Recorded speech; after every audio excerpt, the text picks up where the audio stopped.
making the game Adaptory. It's a mix of adapting and story and factory. So in Adaptory, you're looking after a crew of 4 explorers. They've crash landed on a planet while they've been trying to escape their home planet. And you have to help them survive by digging and collecting resources, building machines, automating the base, and eventually getting off the planet. I love base building games. I've played so many, and they're all fantastic, but I've never found a game that scratches a certain itch where you have to build a base that adapts to the world throwing events at you. And so that's Adaptory. I really wanted to make a game or play a game where you can't just rely on sheer numbers, where you have to really focus on the individual characters. And so in Adaptory, you only start up with 4 characters. So it's all about the design of the base, the automation of the base, and making the base that can adapt to the world. So I've been making games just in my spare time for a very long time, for as long as I can remember.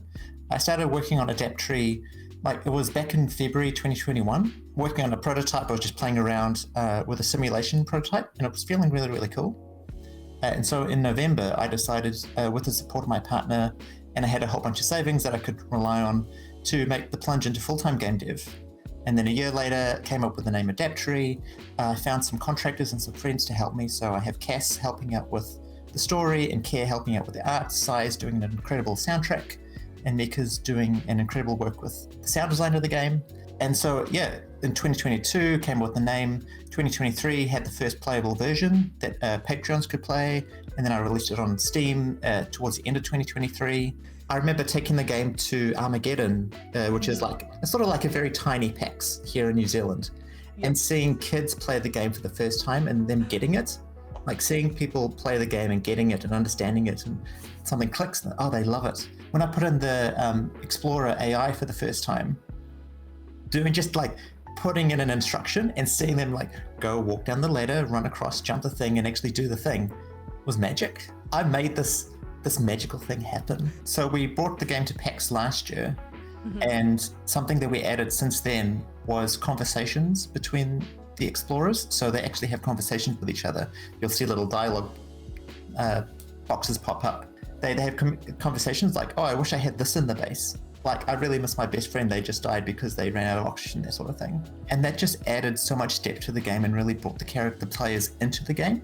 That was really, really cool. And that was all the idea of my story writer, Cass. You only start with 4 characters at the start of the game. You can't rely on having dozens or hundreds like you do in RimWorld, Oxygen Not Included, or things like that. And so automation becomes really, really important. And it's going to be you build a base that is automated to adapt to all the events that happen in the world. To be honest, the automation stuff is still in prototype. We're working the art right now. I'm working on the gameplay and the mechanics. We'll see what it looks like, but I'm really excited to get that into the game. That's the next big major feature. I'm trying to make a game that has emergent gameplay, simple rules that come together in really cool ways. So I'm playing the game and I'm why is this happening in the game? And it turns out it's because of all the different game rules, which are very simple. They come together in unusual ways. So, for example, when I added, I've just been adding floor hatches. So they're a way of getting from one layer of the building or one layer of the ship to the next. And solar panels are a separate building, and they require a foundation. And so it turns out that if you build a floor hatch underneath a solar panel, when the floor hatch opens, the solar panel will stop working. And I didn't code that in intentionally, but now it's that makes sense now. When you were adding oxygen candles into the game, using them, sometimes steam would appear. And I was where is the steam coming from? It turns out because the oxygen candles generate really hot oxygen, if you have really small puddles of water, the water actually evaporates and turns into steam. And I didn't expect to do that interaction.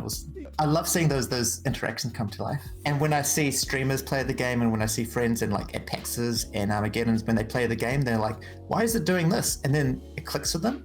And they're oh my goodness, I love seeing that as well. Now, I was in Steam Next Fest at the start of this year, which was amazing. I got a lot of feedback saying the game needed more content and more identity. So I made the decision to move the release of the game to the end of next year. I don't actually have the date yet, but it's going to be sometime next year. And so it's going to come out in Steam Early Access next year, and I really can't wait to share it with the world. One of the most incredible events that has happened over the last couple of years is that Code in New Zealand, they've gone from supporting just Dunedin studios to New Zealand studios, and they support travel grants and funding applications and workshops and just education and experience, and that has really upskilled and brought Adaptory to a new level. That's been really, really cool. Like they brought Adaptory to PAX twice. Yep. They've taken me to Gamescom, and that's been incredible. So very, very lucky to have code. So we're all heads down trying to get the game ready for early access. So the plan is to go into early access on Steam next year, and then immediately after that to go into regular update cycles. So we'll be continually adding content, probably every 2 months as updates to early access. But before then, putting together a closed beta with our little Discord community, getting feedback, getting tests, just really polishing the game. We're on the home stretch. Players love the game. They're like really excited to play the game. They're like, when is it coming? The game's got a feeling and a theme and identity. Like it's got a good core, and now it's just really making the rest of the game. We have a Discord where a lot of the community is hanging out, so they get updates. We have a little closed beta test, and that's a really awesome way to stay in touch with the game and seeing what goes on. But there is a Steam demo live right now that you can play. So what is your go-to caffeinated beverage when developing? It's definitely cola. I love cola. Like, it doesn't have to be any particular brand, it doesn't have to be caffeinated or not, but just, yeah, Adaptory's been made with a lot of cola. Being a creative, like, you're always constantly second-guessing yourself. It's quite a grind, but it's my dream job. I love working on this.